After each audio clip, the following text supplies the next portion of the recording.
Hi, today we are going to learn PL SQL cursor. So normal हम cursor क्या देखते हैं, अगर कहीं ब्लिंक करता है तो इस तरीके से अगर हम देखें कंसोल पे कर्सर ऐसे ब्लिंक करता है, फिर उसको हम उसे कीबोर्ड से नेक्स्ट कर सकते हैं, फिर उसको आगे ले जाके फिर नेक्स्ट कर सकते हैं, मतलब रो बाय रो कर्सर चलता है। उसी से रिलेटेड ये कर्सर है। एक pointer, cursor is a pointer. So cursor is used to process individual rows returned by database system for a query. और cursor holds the rows return by SQL statements. तो cursor जो है वो सारे रोज hold करता है जो एसक्यूएल स्टेटमेंट आपने लिखा है. तो मतलब टेबल्स में हम लोग क्या देखते हैं, रोज.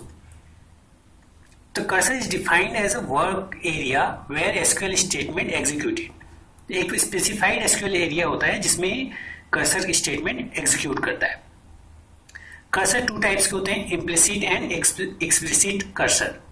तो इम्प्लिसिट कर्सर क्या होता है, it is pre defined cursor.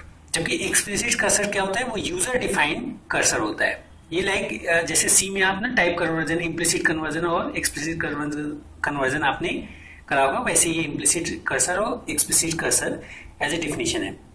Cursor मैंने लास्ट क्लास में मैंने डिस्कस किया था, कर्सर किस में आप डिक्लेयर कर सकते हैं, डिक्लेयर सेक्शन में. जैसे 3 सेक्शन थे प्रोग्राम के, डिक्लेयर, प्रोग्राम लॉजिक और एक्सेप्शनल. तो डिक्लेयर सेक्शन में हम उसको डिक्लेयर करते हैं. तो जो एक्सप्लिसिट कर्सर होगा उसी को ही डिक्लेरेशन रिक्वायर्ड है. इम्प्लिसिट कर्सर को डिक्लेरेशन रिक्वायर्ड नहीं है. सो इम्प्लिसिट कर्सर को पहले देखते हैं. It is associated with DML statement. तो डीएमएल स्टेटमेंट क्या होते हैं, जैसे मैनिपुलेशन लैंग्वेज में सेलेक्ट थे, अपडेट था और डिलीट था, तो ये डीएमएल स्टेटमेंट्स थे. It is called as SQL cursor. तो ये इम्प्लिसिट कर्सर आपका एज एसक्यूएल कर्सर भी नोन होता है. A name of implicit cursor is SQL.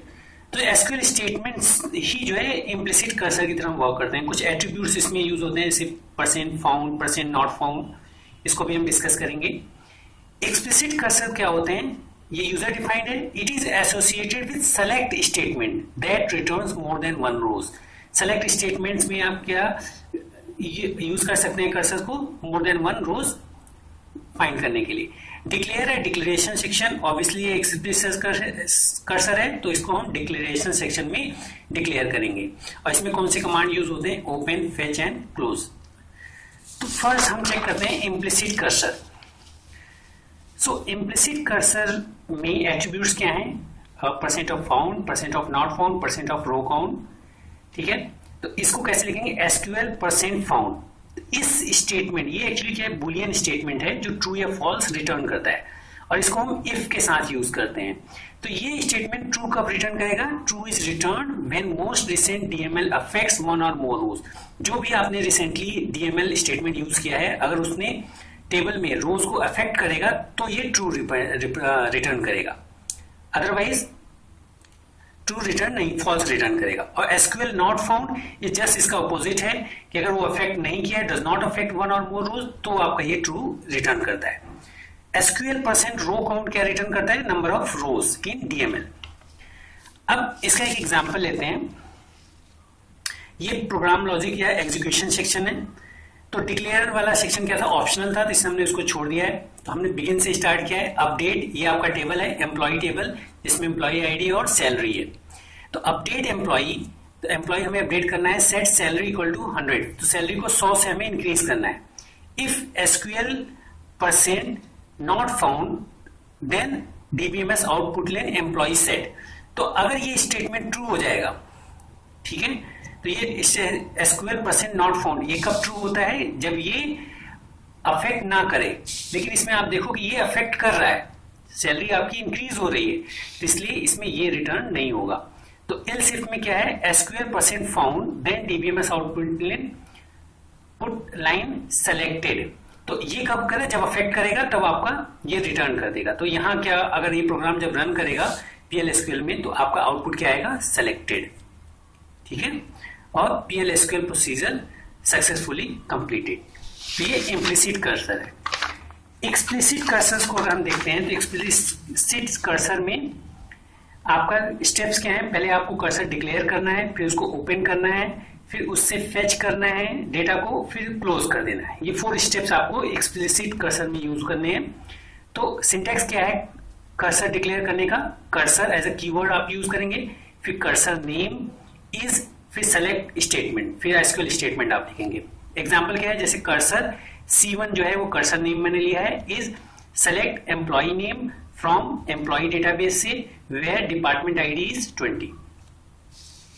Next है आपका ओपन कर्सर, पहले आपने डिक्लेयर कर दिया, अब आपको ओपन करना है। देखो ओपन कर्सर आपको किसमें करना है, प्रोग्राम लॉजिक सेक्शन में, जो एग्जीक्यूशन सेक्शन है, जबकि डिक्लेयर कहां करना है, डिक्लेरेशन सेक्शन में।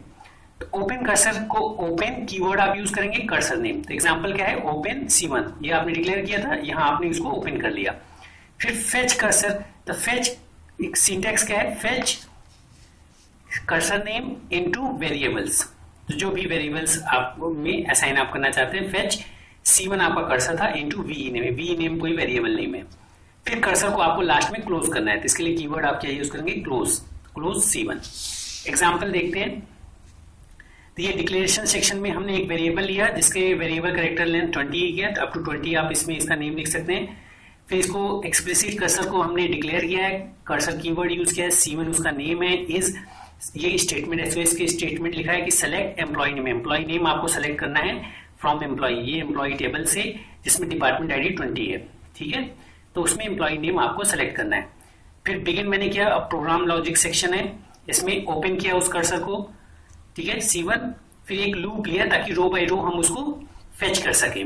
अब फेच C1 इनटू C1 आपका कर्सर नेम था इनटू वेरिएबल नेम, तो इस वेरिएबल नेम जो है उसमें हमें इसको अलॉट करते जाना है, और एक एग्जिट का लूप हम लगा देंगे जिससे हम लूप एग्जिट हो सके, और DBMS output line V name, तो जो भी हमें 20 के इक्विवेलेंट जितने भी वेरिएबल्स हैं वो हमें यहाँ प्रिंट कर लेंगे। फिर एंड लूप, फिर एंड, तो इसका आउटपुट क्या आएगा, केवल डिपार्टमेंट आईडी 20 में सिर्फ एक ही नेम है, इसलिए इसका आउटपुट क्या आएगा, AA।